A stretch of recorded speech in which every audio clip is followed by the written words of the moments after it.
हिंदी साहित्य से एमए कर रहे प्रिय विद्यार्थियों, हम यही सच है कहानी का पाठ कर रहे हैं। कहानी का सारांश जान चुके हैं।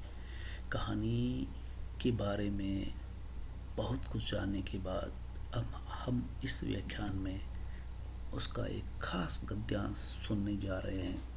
हम अब तक देख व सुन चुके हैं रचनाकारा मनु भंडारी और उनकी कहानी के बारे में। यही सच है से गद्यांश जानने से पहले हम यहाँ थे।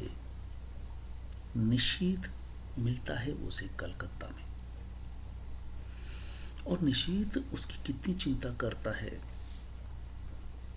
ये उसे वहां पहुंचने के बाद पता चलता है। जबकि उसके पूर्व ग्रह थे कि वह निशीथ से घृणा करती है। निशीथ ने उसे धोखा दिया और निशीथ से वो अब प्रेम नहीं करती। फिर भी वो उससे क्यों मिलना चाहता है और उसकी नौकरी की इतनी चिंता क्यों कर रहा है। उसकी यादों में निशीथ घृणा के रूप में आता है और वह वापस कानपुर के लिए चली जाती है। ट्रेन में बैठती है। उसी समय निशीथ उससे सी ऑफर में मिलने के लिए आता है, लेकिन कोई भी बात इस तरह की नहीं करता सिवाय नौकरी के। वह इंटरव्यू के लिए जो डर था उसका, उस डर को दूर करता है और ये वादा करता है कि तुम्हें ही नौकरी मिलेगी। उसने सारी व्यवस्था कर दी। इसके बावजूद वो जिस निशीथ से बचना चाहती थी, वो निशीथ उसके लिए कितना कर रहा है। रेल में उसे बिठाने आता है और चलते चलते उसके खिड़की में रखे हाथ पर जब हाथ रखता है तो झंझना उठती है। और ट्रेन चलने के बाद वो निशीथ को लेकर के सोचने लगती है कि आखिर निशीथ ने कुछ कहा क्यों नहीं। कानपुर पहुंचती है तो कानपुर में पता चलता है कि संजय 2-3 दिन के लिए कार्यालय के काम से बाहर गया है और वो फिर निशीथ का इंतजार करती है संजय की अनुपस्थिति में, और निशीथ के पत्र का इंतजार करती है कि 2-3 दिन में नौकरी की सूचना निशीथ देने वाला है। लेकिन पत्र मिलता है उसे ईरा का, जिसमें सूचना मिलती है कि उसका सिलेक्शन हो गया है। लेकिन उसका मन बैठ जाता है कि पत्र निशीथ का क्यों नहीं आया। लेकिन 2 दिन बाद निशीथ का पत्र भी आता है और निशीथ कहता है कि तुम्हें पता चल गया हो गया ईरा से, मैंने सूचित किया था, तुम्हारा सिलेक्शन हो गया है, बधाई हो। ईरा का पत्र मिला, उससे खुशी नहीं हुई क्योंकि ये सूचना वो चाहती थी कि निशीथ से मिले। वो निशीथ के पत्र का इंतजार लगातार करती रही और ये चाहती रही कि आखिर उसने कुछ कहा क्यों नहीं। वो जो मन में है वो क्यों नहीं कहता कि मैं तुमसे अभी भी प्रेम करता हूँ। ये उससे कहलवाना चाहती है, लेकिन वो नहीं कहता। वो नौकरी की बात करता रहा। और जब 2 दिन बाद संजय लौटा, संजय आया कमरे में और देखते ही नौकरी की सूचना मिली। खुशी के मारे दोनों आलिंगनबद्ध हो जाते हैं। और जो दीपा अब तक द्वंद्व में थी कि सच निशीथ है, लेकिन नहीं, संजय के आलिंगन में वो चुम्बन लेते हुए संजय आलिंगनबद्ध करता है।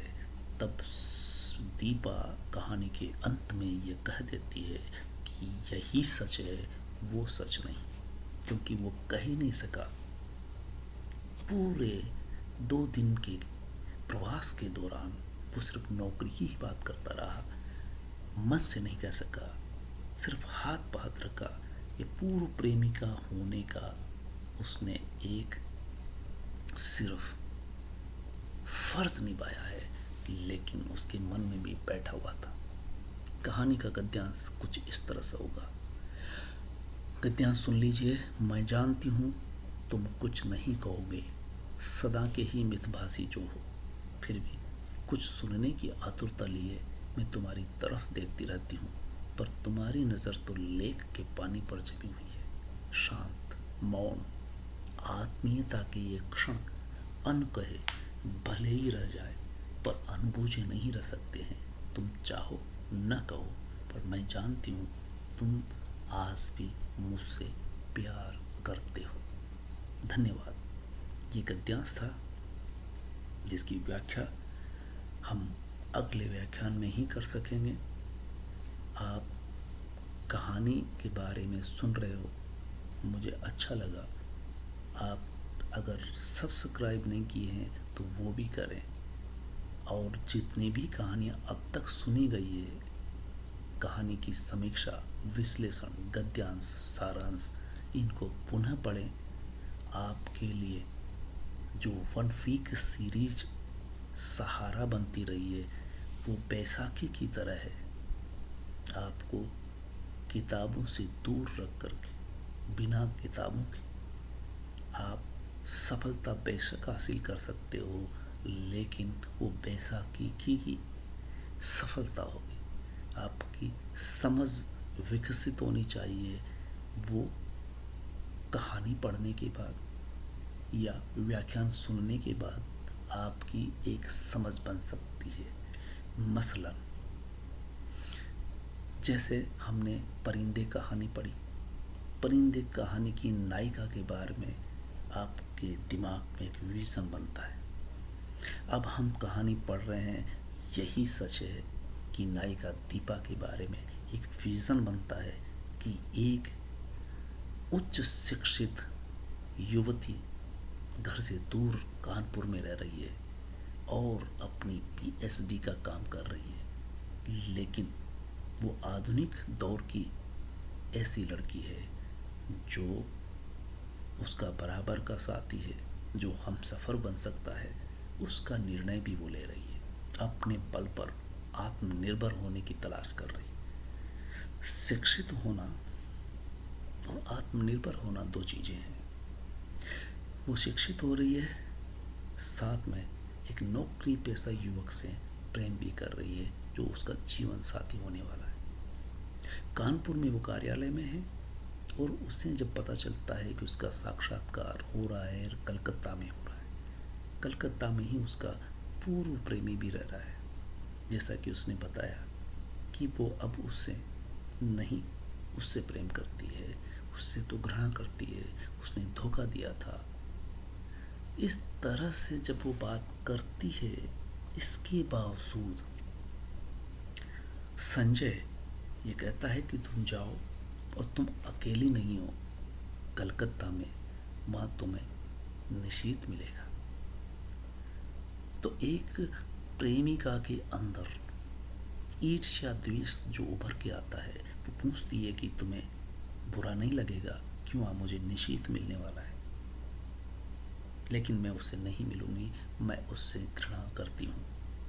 हर प्रेमी ये चाहता है कि उसकी प्रेमिका उसी की होकर रहे, उसका कोई दूसरा नहीं होना चाहिए, दूसरा दोस्त या साथी नहीं होना चाहिए। लेकिन इस कहानी के बारे में जैसा कि शुरू के वक्तव्य में बताया था कि ये अलग हटकर प्रेमी प्रेमिका की कहानी है, जिसमें नायिका द्वंद्व में रहती है। वो नायिका ये सच कौन सा है, यानी कौन सा प्रेमी सच है, ये निर्णय नहीं कर पाती। जब जिसके सामने होती है वो उसे वही सच लगता है। वो संजय से प्रेम कर रही है वर्तमान में, पूर्व में वो निशीथ से कर चुकी है, लेकिन निशीथ उसे उसके अनुसार कहीं धोखा दे चुका होता है।